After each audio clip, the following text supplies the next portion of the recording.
माता दी मेरे प्यारे बहन भाइयों, मैं आ गई आपके सामने दुर्गा सप्तशती का पाठ लेके, क्योंकि अब माँ विराजमान होंगी हम सबके घरों में। माँ आएंगी, माँ के दिन आएंगे तो हम दुर्गा सप्तशती का पाठ सुनेंगे, करेंगे तो माँ हमारी कृपा, हमारे ऊपर कृपा करेंगी, बहुत ज्यादा घर में सुख शांति और समृद्धि करेंगी। इसलिए दुर्गा सप्तशती का पाठ सुनना, पढ़ना बहुत ही ज्यादा लाभदायक होता है। दुर्गा सप्तशती का पाठ वैसे संस्कृत में होता है, लेकिन हिंदी में मैं आप सबको सुनाऊंगी। दुर्गा सप्तशती के अध्याय करने से पहले दुर्गा सप्तशती का कवच सुनने से देवी माँ हमारे लिए रक्षा करके खड़ी रहती है हमेशा। आप सुनिए और लाइक कीजिएगा, कमेंट्स कीजिएगा। महर्षि मार्कंडेय जी बोले, हे पितामह, संसार में जो गुप्त हो और जो मनुष्यों की सब प्रकार से रक्षा करता हो और जो आपने किसी को आज तक बताया ना हो, वह कवच मुझे बताइए। श्री ब्रह्मा जी कहने लगे, अत्यंत गुप्त व सब प्राणियों की भलाई करने वाला कवच मुझसे सुनो। प्रथम शैलपुत्री, दूसरी ब्रह्मचारिणी, तीसरी चंद्रघंटा, चौथी कुष्मांडा, पांचवी स्कंद माता, छठी कात्यायनी, सातवीं कालरात्रि, आठवीं महागौरी, नवीं सिद्धदात्री। यह देवी की 9 मूर्तियां और यह नव दुर्गा कहलाती हैं। आग में जलता हुआ, रण में शत्रु से घिरा हुआ, विषम संकट में फंसा हुआ मनुष्य यदि दुर्गा के नाम का स्मरण करे तो उसको कभी भी हानि नहीं होती। रण में उसके लिए कुछ भी आपत्ति नहीं और ना उसे किसी प्रकार का दुख या डर ही होता है। हे देवी, जिसने श्रद्धा पूर्वक तुम्हारा स्मरण किया है उसकी बुद्धि होती है, उसकी वृद्धि होती है, और जो तुम्हारा चिंतन करते हैं उनकी तुम निसंदेह रक्षा करने वाली हो। चामुंडा प्रेत पर, बाराही भैंसे पर, रौद्री हाथी पर, वैष्णवी गरुड़ पर अपना आसन जमाती है। माहेश्वरी बैल पर, कौमारी मोर पर और हाथ में कमल लिए हुए विष्णु प्रिया लक्ष्मी जी कमल के आसन पर विराजती है।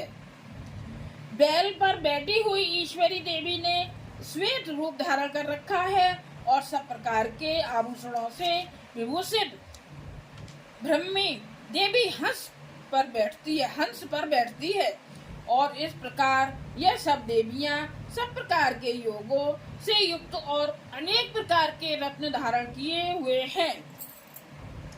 भक्तों की रक्षा के लिए संपूर्ण देवियां रथ में बैठी तथा क्रोध में भरी हुई दिखाई देती हैं तथा चक्र, गदा, शक्ति, हल और मूषल, खेटक और तोमर, परश तथा पाश, भाला और त्रिशूल एवं उत्तम सारंग आदि शस्त्रों को दैत्यों के नाश के लिए और भक्तों की रक्षा करने के लिए और देवताओं के कल्याण के लिए धारण किए हैं। हे महारौद्रे, अत्यंत घोर पराक्रम, महान बल और महान उत्साह वाली देवी, तुमको मैं नमस्कार करता हूँ। हे देवी, तुम्हारा दर्शन दुर्लभ है तथा आप शत्रुओं के भय को बढ़ाने वाली हैं। हे जगदम्बिके, मेरी रक्षा करो। पूर्व दिशा में इंद्री मेरी रक्षा करें। अग्निकोण में अग्नि शक्ति, दक्षिण में बाराही देवी, कोण में खड़ग धारणी देवी मेरी रक्षा करे।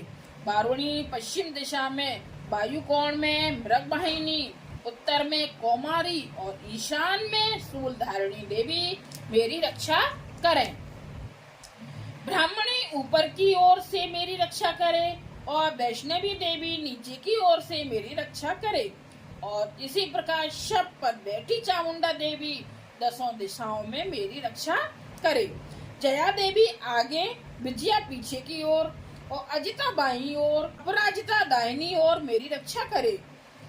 उद्धोतनी देवी शिखा की रक्षा करे तथा उमा शीर में स्थित होकर मेरी रक्षा करे।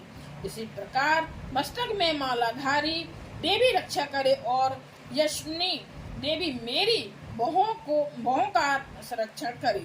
बाहों के मध्य भाग में त्रिनेत्रा नथुनों की यमघंटा देवी रक्षा करे।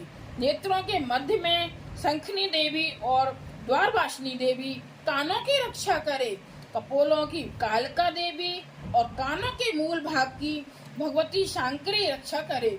सुगंधा नासिका में और चर्चिका ऊपर के होठ में, अमृत कला नीचे के होठ की सरस्वती देवी जीव की रक्षा करे। कौमारी देवी दांतों की और चंडिका कंठ प्रदेश की रक्षा करे।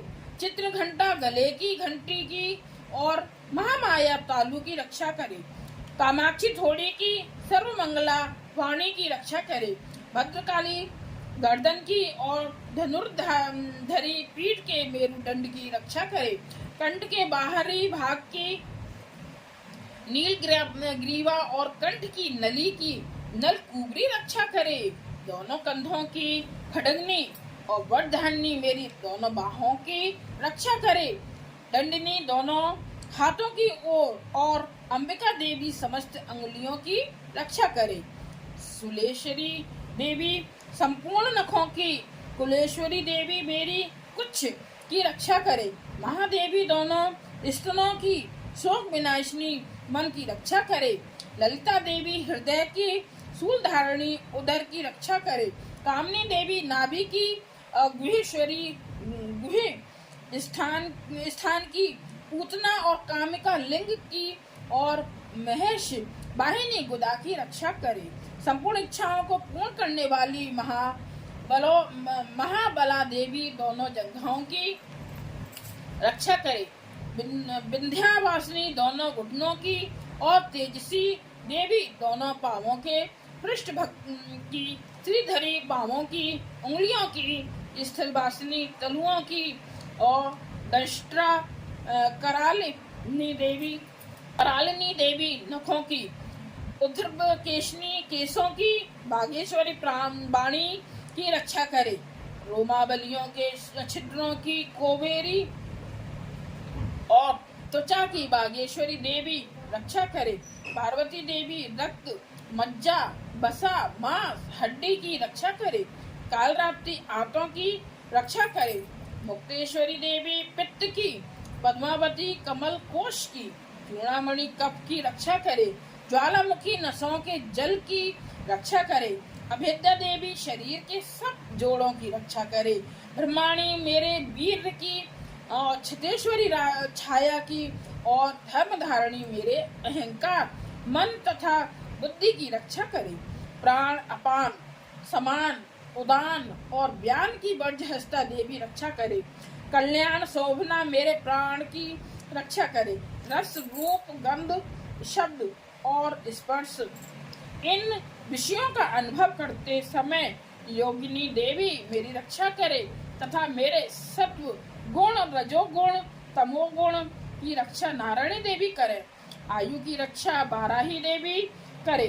वैष्णवी धर्म की तथा चक्रिणी देवी मेरी यश, कीर्ति, लक्ष्मी, धन, विद्या की रक्षा करे। इंद्राणी मेरे शरीर की रक्षा करे और हे चंडिके आप मेरे पशुओं की रक्षा करिए। महालक्ष्मी मेरे पुत्रों की रक्षा करे और भैरवी मेरी पत्नी की रक्षा करे। मेरे पथ की शुभता और तथा मार्ग की क्षमा करी देवी रक्षा करे। राजा के दरबार में महालक्ष्मी तथा सब और व्याप्त रहने वाली विजया देवी चारों ओर से मेरी रक्षा करे। जो स्थान रक्षा से रहित हो और कवच में रह गया हो उसकी पापों का नाश करने वाली जयंती देवी रक्षा करे। अपना शुभ चाहने वाले मनुष्य को बिना कवच के एक पग भी कहीं नहीं जाना चाहिए, क्योंकि कवच रहने वाला मनुष्य जहाँ जहाँ भी जाता है वहाँ वहाँ उसे अवश्य धन लाभ होता है तथा विजय प्राप्त करता है। वह जिस अभिष्ट वस्तु की इच्छा करता है वह उसको इस कवच के प्रभाव से अवश्य मिलती है और वह इसी संसार में महाऐश्वरी को प्राप्त होता है। कवचधारी मनुष्य निर्भय होता है वह तीनों लोकों में माननीय होता है। देवी का यह कवच देवताओं के लिए भी कठिन है। जो नित्य कृत्य नियम पूर्वक तीनों संध्याओं को श्रद्धा के साथ इसका पठन पाठन करता है उसे देव शक्ति प्राप्त होती है। वह तीनों लोकों को जीत सकता है तथा अकाल मृत्यु से रहित होकर 100 वर्षों तक जीवित रह सकता है।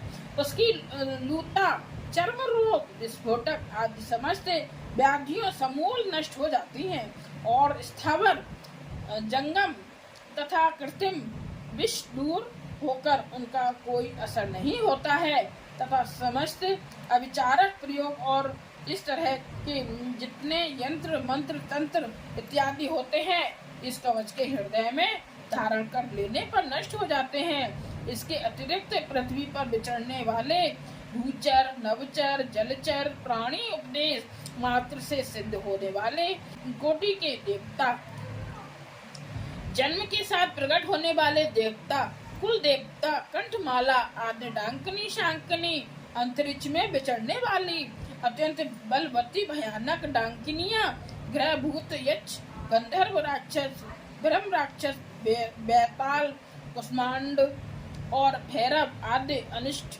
कारक देवता भी उस मनुष्य को जिसने कि अपने हृदय में यह कवच धारण किया हुआ है देखते ही भाग जाते हैं। इस कवच के धारण करने से मान और तेज बढ़ता है। जो मनुष्य इस कवच का पाठ करके उसके पश्चात सप्तशती चंडी का पाठ करता है उसका यश जगत में विख्यात होता है और जब तक वन, पर्वत और काननाद इस भमंडल पर स्थित हैं तब तक यहाँ पुत्र पौत्र आदि संतान परंपरा बनी रहती है। फिर देहांत होने पर ऐसा मनुष्य परम पद को प्राप्त होता है जो देवताओं के लिए भी कठिन है और अंत में सुंदर रूप को धारण करके भगवान शंकर के साथ आनंद करता हुआ परम मोक्ष को प्राप्त होता है। ये हुआ हमारा दुर्गा सप्तशती का कवच। इसे सुनने से देवी माँ बहुत प्रसन्न होती हैं और हमारे ऊपर कवच बनकर साथ हमारे शरीर की रक्षा करती हैं। तो ये आप कवच, दुर्गा सप्तशती का कवच सुनिए और इसका लाभ उठाइए। जय माता दी। मैं आप सबको एक एक अध्याय करके पूरी दुर्गा सप्तशती का पाठ सुनाऊंगी।